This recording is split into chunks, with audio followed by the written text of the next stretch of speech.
Hey fellow gamers, Chatty Sisa here, and we have some interesting news regarding the Exodus game by Archetype Entertainment. As you know, these are the people who have been previously working for BioWare way back when they were making good games, amongst other things, the original Mass Effect games. So it seems to me we have some kind of a BioWare week now.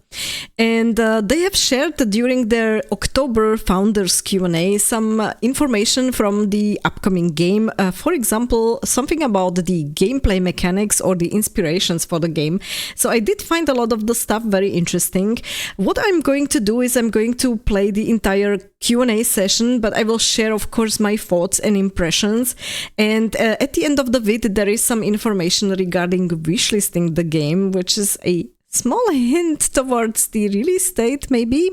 So it's definitely worth checking out. Enjoy watching.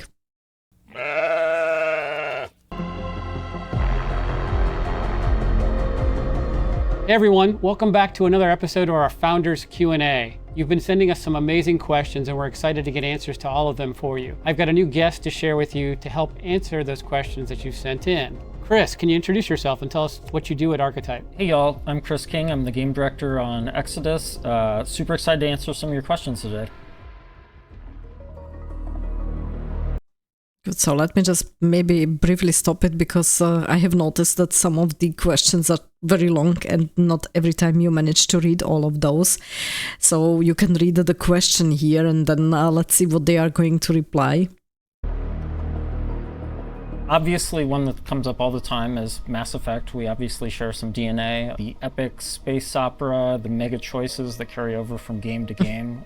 Combat, we have a lot of stuff come up. Mass Effect. Horizon is probably another one that we've drawn some inspiration from. Yeah, for sure. I mean, with Horizon, there was, without revealing too much, there's some pieces that Chris and the team have pulled in that we think sort of that elemental aspect of combat where you've got to make decisions based on the construction of the things that you're fighting and be smart about the tools that you use against it. There's some cool things that we think we've pulled in from that. One of the ones I reference a lot of times is Let me stop it here. I do think that this is an interesting inspiration which they're mentioning, because with Horizon, and I am a fan of the Horizon franchise, with Horizon it's very interesting in how you have to approach certain machines.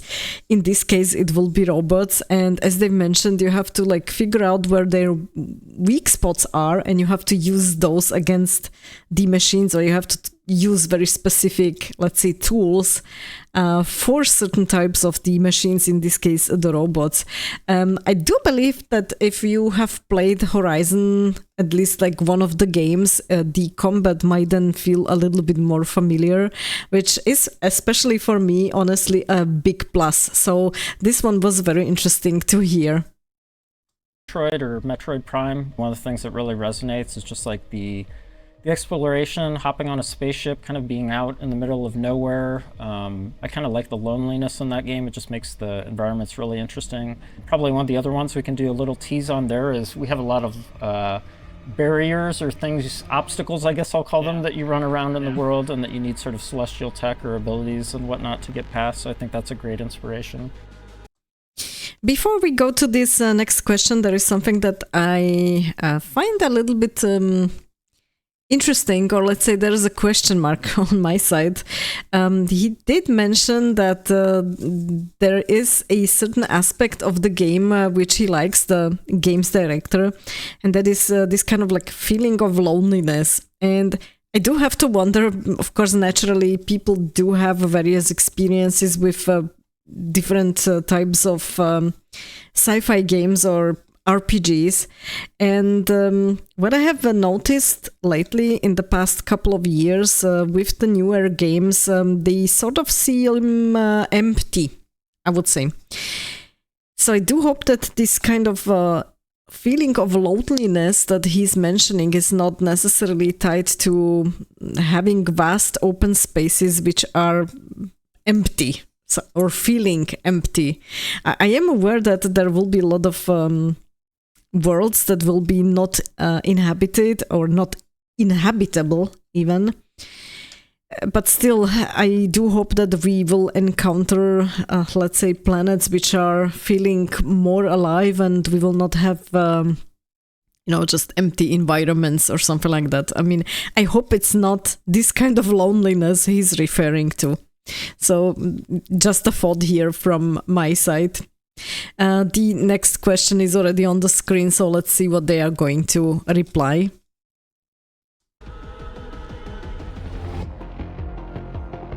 This is actually kind of a hard one to answer because we have so many different tools and we've drawn inspiration from so many different places. One of the things we honed in early on was kind of this notion of if you're going into space, there's only so much stuff you can take with you. So one of the things we kind of dug into was like, what is a traveler's Swiss Army knife? It's kind of the same notion of like how that's a cool comparison, have this by the way. level of utility if you're traveling in space.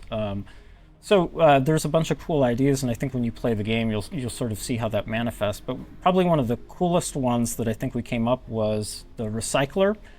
So this is the base gun that salvagers use. You can kind of scavenge, and the whole notion of this thing is you don't need to carry a bunch of ammo. It's sort of like the flux capacitor from Back to the Future. You know, you can kind of pick up any scrap material, slap it in there, and it'll craft different resources. And then we kind of Okay, so this one sounds very, very interesting, and I think that they have been really also inspired here by Mass Effect. If you remember, in the very, very first game, we technically didn't have any ammo. The guns had to cool down, which was absolutely killing me in some moments. But then they changed it, of course, and we've got the thermal clips, which basically you could pick up anywhere. They were just lying around during combat especially. So that was very helpful, and I do think that they wanted to do something similar here with the game and just give an option to the players, not being forced to look for ammo somewhere and not being limited in, let's say, the amount of ammo you can carry with you. I do find the idea with a very versatile weapon interesting. What I'm wondering about though is how you're going to be able to upgrade it. So if there is like more functionalities that you can add over the span of the game to that gun, that is a question for me. And what I did like is this notion that they had with the, let's say, limited inventory. If you are going out into space, especially on a relatively small spaceship maybe, then yes, space is limited. The place inside the ship is only so big, and you can only carry so much with you. Now you have a couple of other people there. You need, let's say, some food, some water, whatever. So you need some resources with you, which are important or more important than maybe some personal items. So I do like the idea that they are trying to be realistic, at least in this sense. I do wonder, though, how this, let's say, limited inventory will be affecting also the gameplay and what you have at hand in certain spots. So of course, naturally, when you will be, let's say, on your home planet, I'm guessing that the limitation might not be so big. But if you are going out on a spaceship, you will probably have to be very careful with what you choose. So yeah, that one is an interesting detail that they have shared. Kind of riffed on that of like, well, what if this thing transformed too? So now I've just got one gun that does everything. So I think that's a really good example of where we kind of used like this really weird inspiration of a Swiss Army knife and tried to come up with this cool way to sort of contextualize that in our sci-fi universe. Okay, I will stop it again because that's a very long question. On this spot, I have to say, I personally am not a fan of stealth. I mean, I do like it to a certain extent. It is natural in some quests or during certain portions, certain missions in a game. It does make sense, but I'm not fond of it being like extensively used in games. So I am wondering about this one, to be honest. Yes, we do support stealth. Philosophically, one of the things we love about RPGs is it's all about making really meaningful player choices, and so that extends into combat and gameplay as well. The hope, if we've done our jobs well, is let's say Chad and I go home and we both play the game. I might come back and I say, hey, I defeated this encounter and I went through all stealthy style, and Chad might go, what? I shot everyone in the face or whatever. And then you might have a third person that says, I didn't even engage in the combat because I talked to this other guy and it didn't happen or whatever. So those are the kind of water cooler moments we're going for, and we're trying to support different play styles. Yes, we support stealth. We have a couple companions dedicated to stealth. We have a whole bunch of cool toys in the player kit dedicated to stealth. We have really cool Aegis suits dedicated to stealth. But at the end of the day, if you're not into stealth, you don't really have to partake in any of that stuff. Yes. It's all optional. Good, so that was my answer. Now, I do appreciate that they give us this optionality, and I do also think that this is actually contributing a lot to the replayability of the game, because you can choose then to approach certain quests in a certain way, and then you can do during your next playthrough something completely different. So that was something that is very nice to hear for me, that you really have the option to choose how you want to approach, let's say, the mission.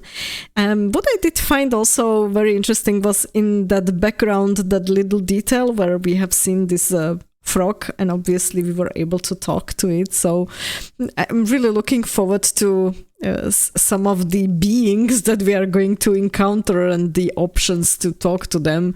I guess there will be also a certain portion of, or a certain element of fun when you are going to talk to some of them. So yeah, I'm really looking forward to the game.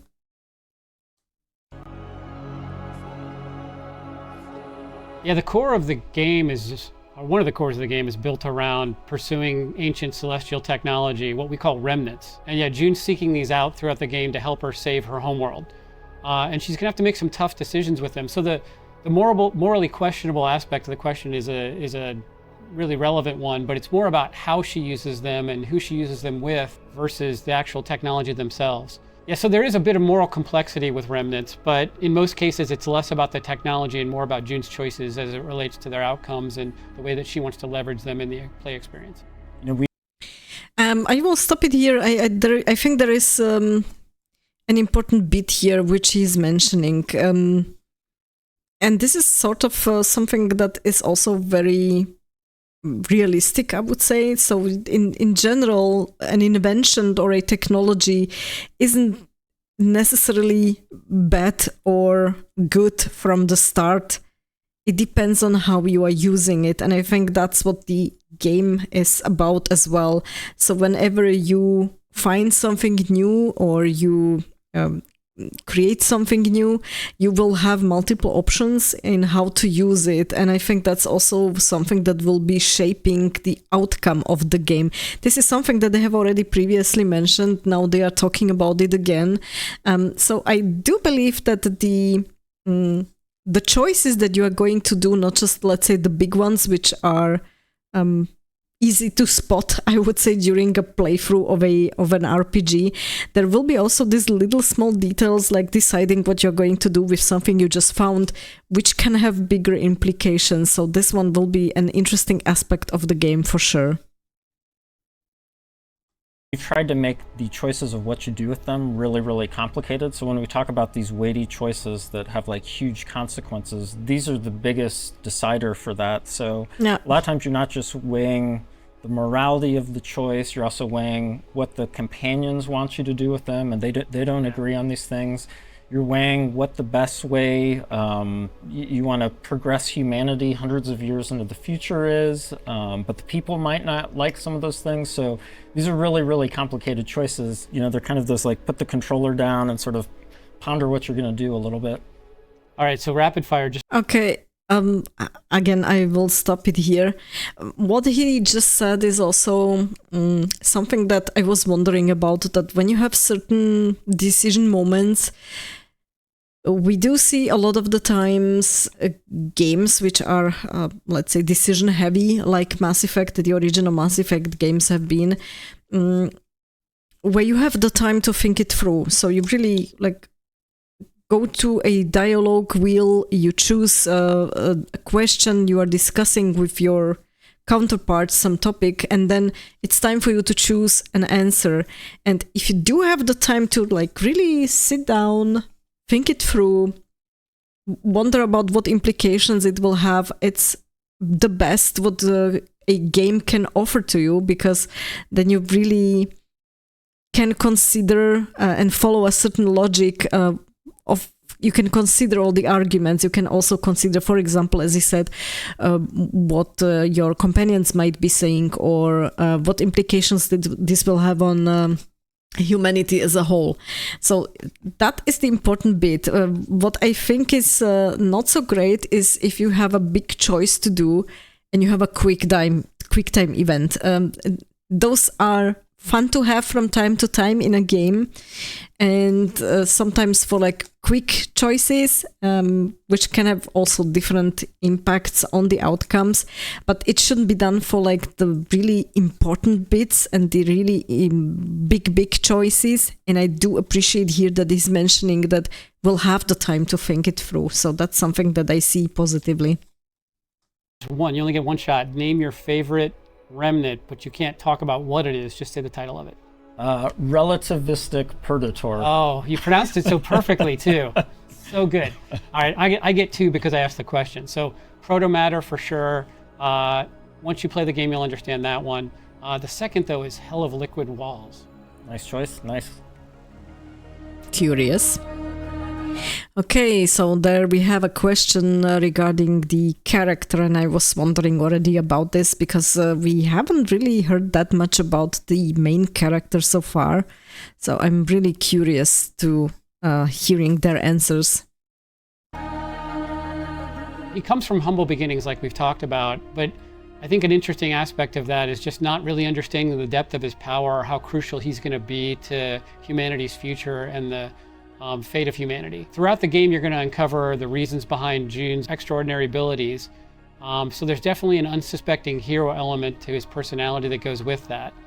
And like many leading characters that find themselves on this kind of hero's journey, her abilities and confidence are going to evolve as she ventures along in the game. We like to think June never loses humanity and the flaws that make her relatable. And so ultimately, we really want that to resonate with players as being somebody that they want to be as a player and can represent them in the game.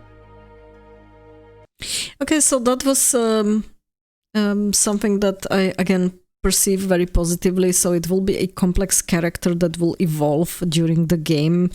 You might think that's natural for an RPG. Unfortunately, we have seen recently quite a few games where the character writing wasn't really so great, and it was the game was not so good then because of it.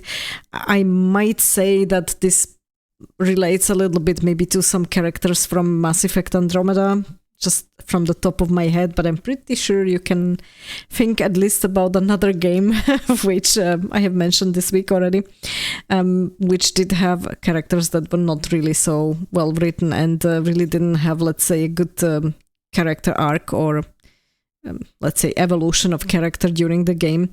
So this is something that I see very positively, and I am very curious to see how the decisions will impact not just others, but the evolution of the main character as such as well.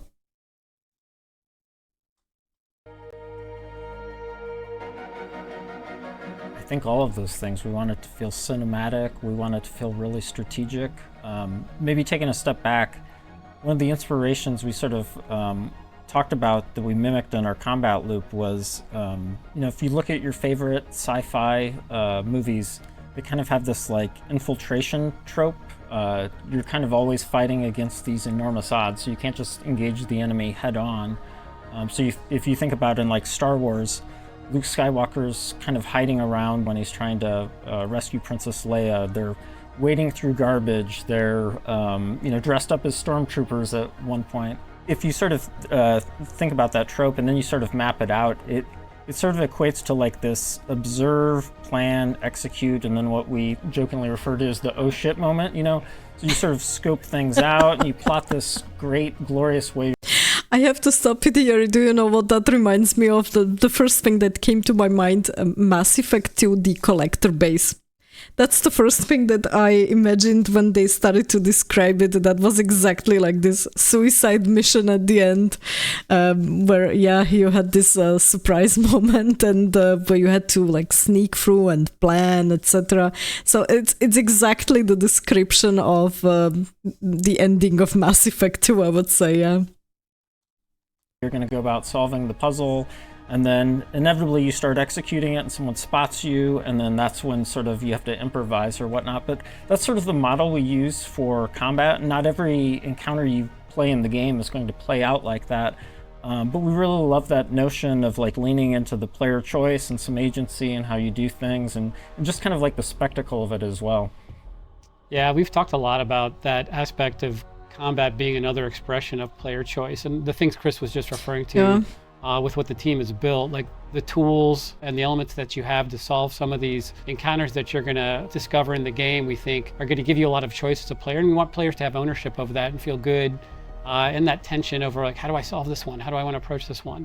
And just give them their choice and treat each encounter as if it's their own. I do wonder at this spot, when they were mentioning it also, to what extent you will be able to influence what your companions are doing that are with you on a mission. We have seen various approaches, for example, throughout the original Mass Effect games. And I am wondering how we will be able to influence, let's say, which skill they are currently using, or which gadget, or what type of weapon, etc. So there is this question for me in the background somewhere. We still need more information on this topic.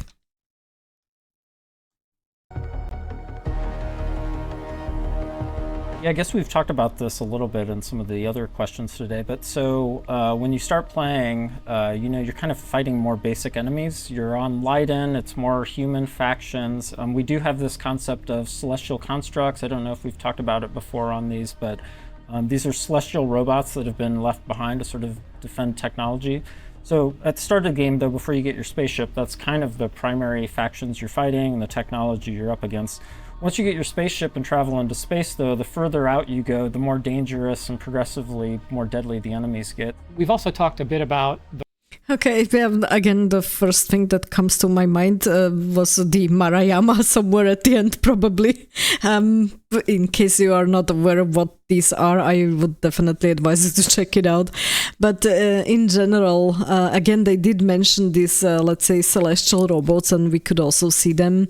And I believe here we can again see the heavy inspiration from Horizon, which they have mentioned. So it will be interesting to see what types of enemies we will be getting, and in the end, like, what will be the ultimate enemy or the ultimate boss fight. The rot in the game, and just a quick recap for those who haven't followed along previously. The rot is this sort of unseen force that's affecting technology on your home planet and ultimately corrupting sort of the terraforming engines that are making Leiden a habitable place for humans. And so trying to develop an understanding of how the rot affects humanity and planets and everything in the universe is a key part of the story, but it also affects our enemies. Yeah, basically the rot's sort of corrupting everything. It's destroying the technology that's keeping Leiden alive. So when you go on Exodus and come back, this is something that basically corrupts all the celestial constructs that I was sort of alluding to. And so suddenly those become much more dangerous, more aggressive, and that just keeps ratcheting up as time goes on.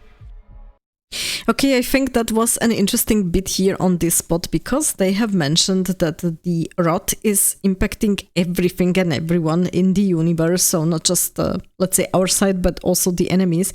And he specifically mentioned the celestial constructs, which for me also tells me that not even the Celestials themselves have come up with a solution against this rot.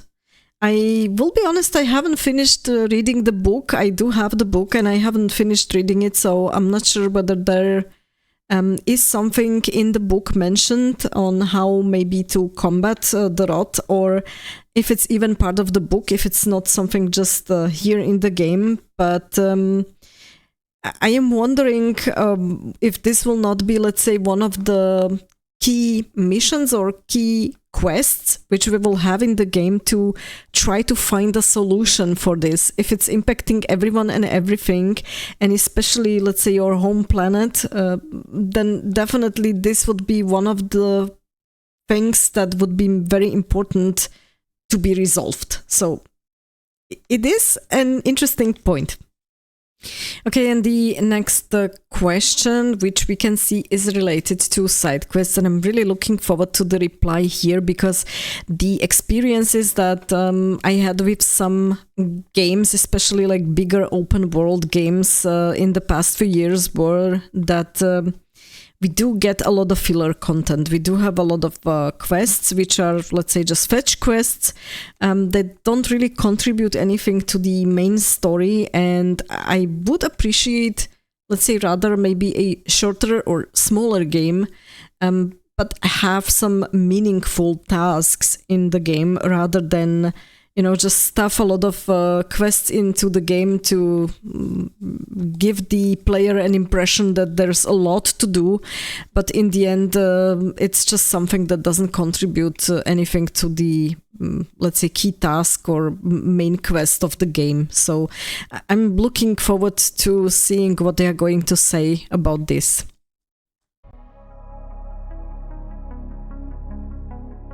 Side quests in Exodus are not filler content. They're critical to us for a bunch of reasons. Ultimately, to deliver on our story goals for the game, we think side quests are a really key part of that. We use them to help players feel connected to the universe, help develop relationships with their companions, buff up their skills, and of course, to find some cool shit when they're out exploring in the world. Okay, one thing again, which pops up in my mind when he mentioned specifically the side quests related to companions. I'm wondering if we will have something similar like loyalty missions. So not just getting to know the companions better, but maybe, let's say, having to do something for them in order to like gain their trust and make sure that they stand by our side when we have to make some tough decision. So that's one of the questions that are popping up now in my mind. Like, will it be just to get to know each other better, or will it be because we need to gain their loyalty? The reason I love the side quests is there may be threads, stories, companion characters that not all players resonate with.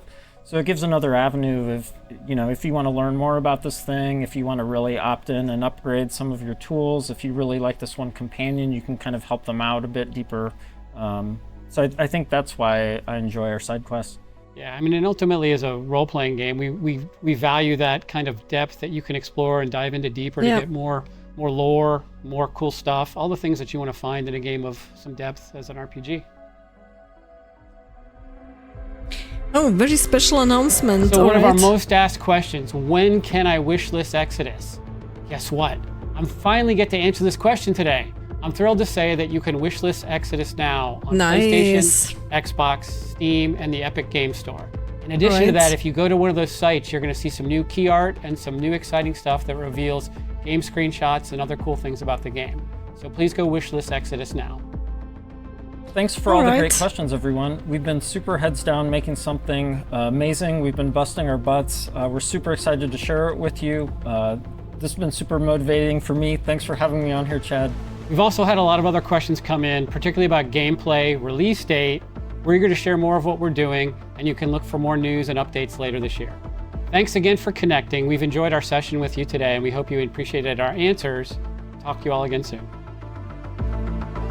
All right, so we will get some more information before the year is over. That's really a positive thing to hear. Also, for me, it means because they are, let's say, sort of accelerating the information and the news compared to the previous weeks and the previous months, I believe that they will be sharing hopefully the release date with us relatively soon. I definitely will check out the page, the Steam page, when he mentioned that there are some screenshots like from the game and maybe some more new information. So let me check out also that one and see if there is something interesting to share as well. Good, so looking at the homepage actually of the game, I did see the new screenshots which are coming from the game, so we do see something more. I believe some of those are from the trailer, but what I find interesting here, for example, is that we can see these kind of robotic enemies which are flying, so you will have to look up, not just in front of you. That's an important bit. And then what I found interesting, I don't know if it's the light or if it's really a change maybe that they have done in the game, but if you remember from the trailer, we are meeting with the companion, what's her name? I think Elise. She's having this purple weird haircut, and it looks like she has a different one here in this specific screenshot, but I don't know if it's maybe because we just like don't see the proper lighting. We don't see her in the same space as she was before, so I'm not sure if it's like really changed or if it's just this particular screenshot. It makes me wonder because if you remember, and I'm sure you have seen a couple of people commenting on that haircut and that hair color, many people were not exactly thrilled seeing that bowl haircut. So it could be that they made some changes because of the critique coming from the gamers. I don't know. It's a good question, but here I have noticed there's a difference already. And here was the screenshot of us talking to a frog. So it's kind of funny for me to seeing that. At least it looks like we are talking or communicating with the frog in whatever way. But yeah, it's an it's a funny thought. And I have noticed we have also seen a screenshot of the Archetype. These are the Archetype. They do seem to have found something, which could be a remnant, who knows? So yeah, this is something definitely that raises my interest or is very intriguing in seeing whether we can maybe collaborate with them. They were described as not so friendly towards outsiders, so I do wonder if we can, let's say, gain their trust that much that they are going to, let's say, do business with us. Who knows? And this looks to be the ship that we are going to have, and it is also understandable looking at this, let's say, the limited inventory and the limited space which they have mentioned before. If this is really the ship that we are going to use, then yeah, it looks kind of small. So another question mark here. And if you've been reading the original book on which this game is actually based, there is some information as well, which maybe you might have missed. There is already the second book, which will come next year, specifically June 16th, 2026, and it will be called Exodus, the Helium Sea. So there is also an update here on the games page. I will be linking it in the description below. And here's the book, as you can see, and there's some more information about it. So definitely look out for the next book as well. Regarding the companions, there is still no update here on the companions, and I'm wondering when they are going to, let's say, reveal the next one. We have seen so far Tom, who was from the very first initial trailer, and we also have Elise, which I have mentioned just briefly before, which we have seen also already in the trailer. But there are 3 more companions here from whom we can only see the silhouettes. And I'm wondering when they are going to introduce them. So nothing new here for the moment. So that was it for the Founders Q&A for October 2025. And I do really like some of the details which they have shared, and I'm very much looking forward to the game, but I'm sure a lot of you do too. I would be curious in hearing like what you found particularly interesting and what you're looking forward to, or maybe not so much, feel free to use the comment section below to share your thoughts. And also on Discord, if you like this vid, please don't forget to hit that like button and maybe share it also with other people. It would be really much appreciated. Thank you very much, and also thank you very much for watching. Stay tuned and game on!